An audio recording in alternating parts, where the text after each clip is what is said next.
What happens when a rising political star is filmed doing something he never wanted the public to see? For JD Vance, a simple act turned into a political and media storm, threatening everything he had built. Before we dive further, make sure to watch the entire story and see the full clip at the end. It wasn't supposed to happen like this.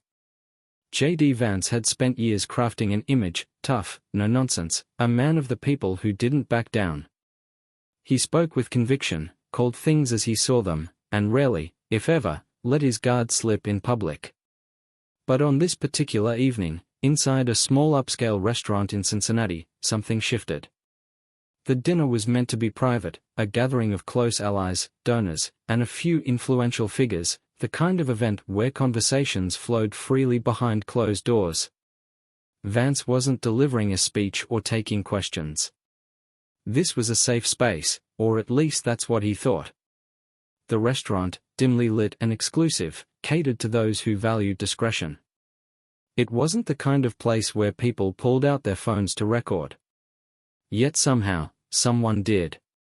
A small, nearly imperceptible security camera mounted above the bar captured everything, every glance, every word, every moment Vance let his guard down.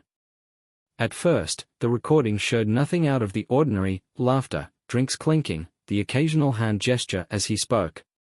But then the conversation shifted. Vance leaned in, lowering his voice just slightly. The people around him did the same. He was speaking freely now, no rehearsed lines, no political polish. His words were casual, almost careless, the way someone speaks when they think no one is listening beyond their immediate circle. And then he said it. A remark, pointed, specific, unmistakable. The kind of statement that couldn't be walked back. It wasn't a slip of the tongue. It wasn't taken out of context. It was clear, unfiltered, and dangerously revealing. The reaction around the table was mixed.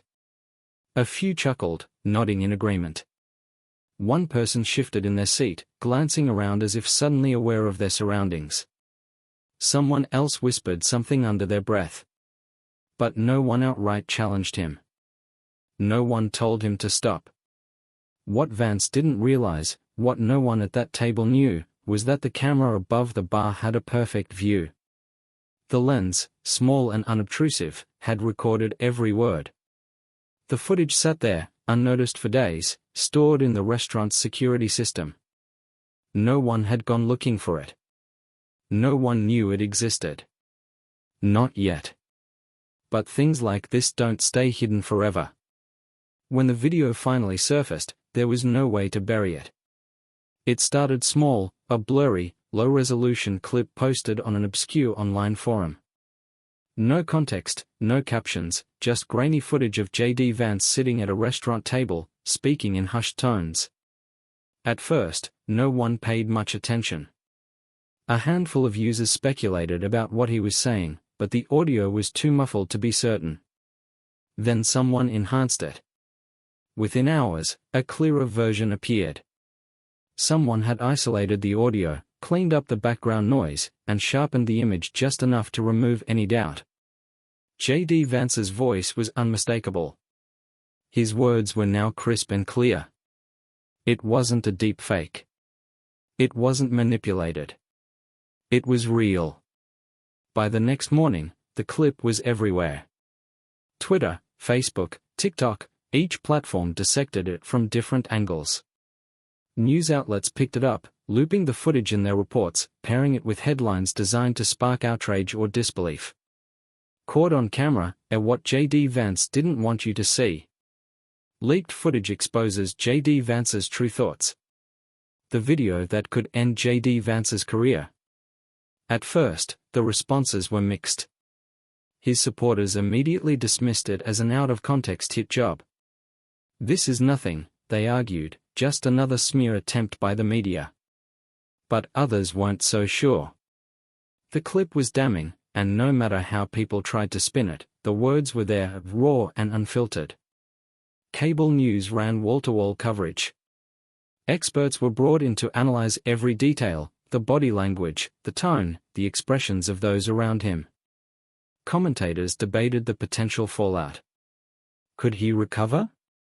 Would this hurt his chances in the next election? The clip played on repeat, each airing bringing new theories, new angles. Some speculated on the identity of the person who leaked it. Was it a restaurant employee? A political rival? Someone inside his own circle? But the real question was, what would JD Vance do next? For hours, there was silence. No statements, no tweets, no damage control. His team had gone dark, scrambling behind the scenes. Every journalist in the country was calling his office, demanding answers. Then, a single post appeared on his official account, "We are aware of the video."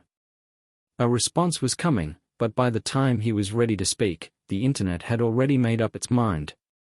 The battle lines were drawn within hours. For JD Vance's supporters, the video was just another manufactured controversy, another attempt by the so-called establishment to silence an outsider. They flooded social media, dismissing the footage as overblown, taken out of context, a desperate smear campaign. Some insisted the audio had been doctored. Others said even if it was real, it was nothing more than a private conversation, not meant for public scrutiny. A few well-known figures on his side went on television, shaking their heads at what they called a political witch hunt. Are we really at a point, one commentator argued, where a man can't speak freely over dinner without someone secretly recording him? This is insane. But his critics weren't letting it go. The other side saw the clip as confirmation of everything they'd always suspected. To them, this wasn't an attack, it was an unveiling. They dissected every second of the footage, pointing out the reactions of the people at the table, the way JD leaned in, how his expression shifted. "This is who he really is," one viral post read. No script. No teleprompter. Just raw, unfiltered JD Vance. Online debates turned vicious. Arguments played out in Facebook comments, Twitter threads, and heated TikTok videos. Friends, family members, co-workers, people who barely spoke about politics, were suddenly at each other's throats. The media fanned the flames. Opinion pieces flooded news sites, each one offering a different take. Some focused on the ethics of recording someone without their knowledge. Others zeroed in on what JD had actually said, analyzing every syllable for hidden meaning. Then came the think pieces. Does this footage change everything? Why some politicians can survive scandals, and why JD Vance might not? The power of candid moments, and what this says about American politics. Even late-night comedians jumped in. One host played the clip on air, pausing every few seconds to make jokes about JD's body language, his choice of words, the nervous chuckles from people at his table. The audience roared with laughter. But to his supporters, it wasn't funny, it was calculated humiliation. Meanwhile, inside JD Vance's camp, there was no laughing. His team was watching the chaos unfold in real time, scrolling through headlines, monitoring Twitter trends, tracking every major news cycle. They knew the first 24 hours were critical. They had to respond. But how? A direct denial wouldn't work, the footage was too clear. Ignoring it wasn't an option either. The longer they stayed silent, the worse it got. And there was another problem. The internet moves fast, but JD Vance's story wasn't slowing down. In fact, it was about to get worse. Someone had just come forward with new information. Inside a private office in Cincinnati, JD Vance sat in silence, watching the video play on a loop. The air in the room was heavy. His team, strategists, advisors, and a couple of longtime friends, stood around him, their faces tight with concern. The footage had taken over the news cycle, and everyone in that room knew this wasn't going away anytime soon. No one spoke for a few moments. The audio from the clip crackled again, playing the same damning sentence over and over. Someone finally hit pause. "This is bad," one of the senior advisors said, exhaling slowly. No one disagreed. A younger aide, sitting at the edge of the conference table, tried to sound hopeful. "We can control the narrative," he said, looking around. "We put out a statement, clarify the context, push back against the manipulation angle."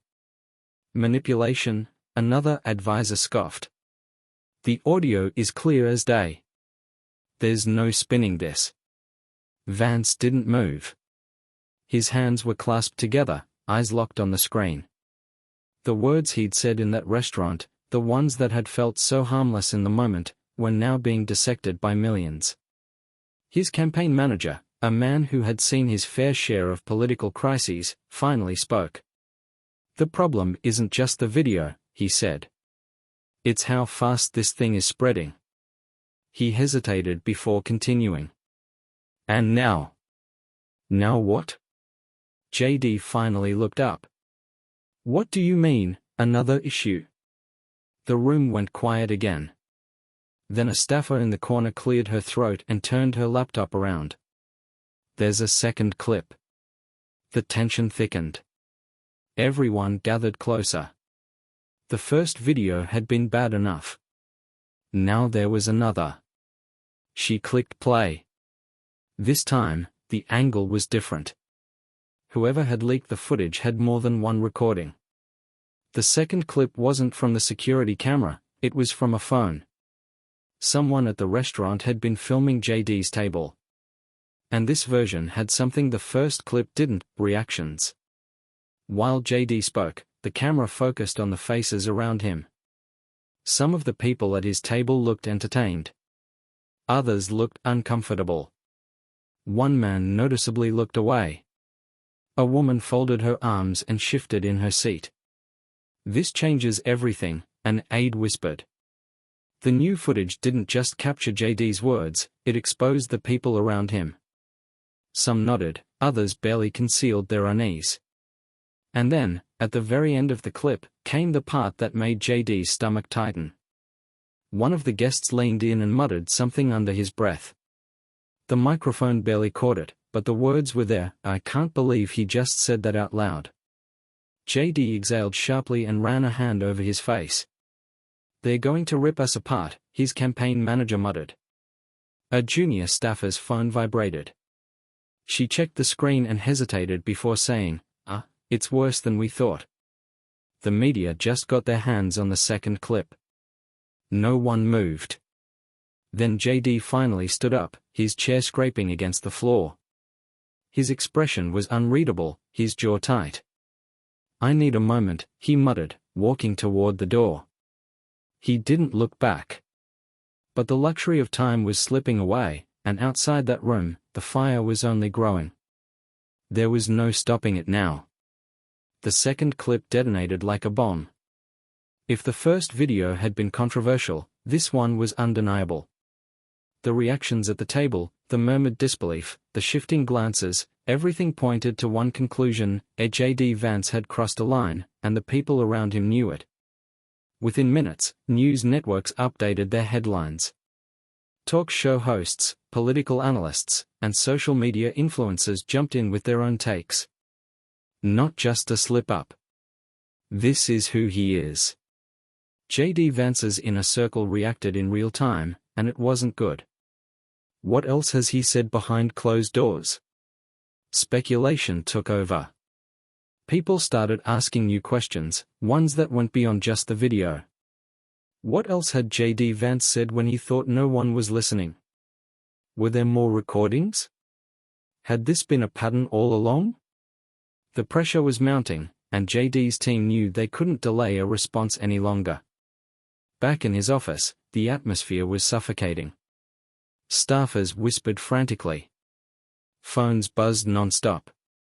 His campaign manager flipped between news channels, tracking how badly the narrative was spiraling. "We need to put out a statement," one advisor insisted. "A full denial. Say the video is misleading, that it's being taken out of context." "Context?" someone scoffed. "There is no context that fixes this." JD sat motionless in his chair, his fingers pressed together. He wasn't watching the screens anymore. He was thinking. Finally, he spoke. What's the response from the donors? Silence. That was the part no one wanted to say out loud. Because while social media outrage was loud, it was temporary. What really mattered, the thing that could break his entire political future, was how the money people reacted. And the signs weren't good. A senior aide pulled out her phone and read from an email she had just received. 2 major donors are re-evaluating their support. Another one is waiting to see how you handle this before committing to next quarter's funding. She hesitated before adding, and one wants to pull out entirely. JD's face darkened. It was happening, the cracks in his foundation, the slow unraveling. His campaign manager leaned forward. We can try damage control. We can make calls, do behind-the-scenes outreach. But at some point, you're going to have to go on record. You're going to have to say something. JD knew that. He just didn't know what. Because no matter how they framed it, no matter what excuse they crafted, one simple truth remained: people had seen the video. They had watched his words come out of his own mouth. They had watched the people at his table react in real time. And now, it wasn't just about what he said, it was about who he was when he thought no one was looking. A cold, sinking feeling settled in his gut. One of his closest advisors cleared his throat. JD, if you don't handle this right, you're done. JD clenched his jaw. He knew that too. But whether he could fix it, that was a different question altogether. JD Vance had faced political storms before. He'd been criticized, attacked, called every name in the book. But this was different. The fallout wasn't just loud, it was relentless. Major news networks ran hour-long specials dissecting the footage. His critics used it as proof that he had always been a fraud, that the polished speeches and carefully worded statements were just a mask. His supporters, once unwavering, were now divided. Some doubled down, insisting the controversy was overblown. Others quietly distanced themselves, waiting to see which way the wind would blow. And then came the polls. 3 days after the second video surfaced, the numbers started shifting. His approval ratings took a hit, not catastrophic, but noticeable. In key swing states, his favorability among independent voters he needed, was slipping. Political strategists debated whether this would be a lasting wound or a temporary bruise. But in the world of politics, perception was reality. And right now, the perception was that JD Vance was in serious trouble. Vance had a problem behind closed doors. His team was scrambling. We have 2 choices, his campaign manager said, pacing in front of JD's desk. We go on the offensive, call this a hit job, rally your base. JD already knew the answer. Or we do damage control, apology, clarification, the whole 9 yards. Silence stretched between them. An apology, the very thought made JD's stomach turn. He prided himself on standing firm, never backing down, never caving to pressure.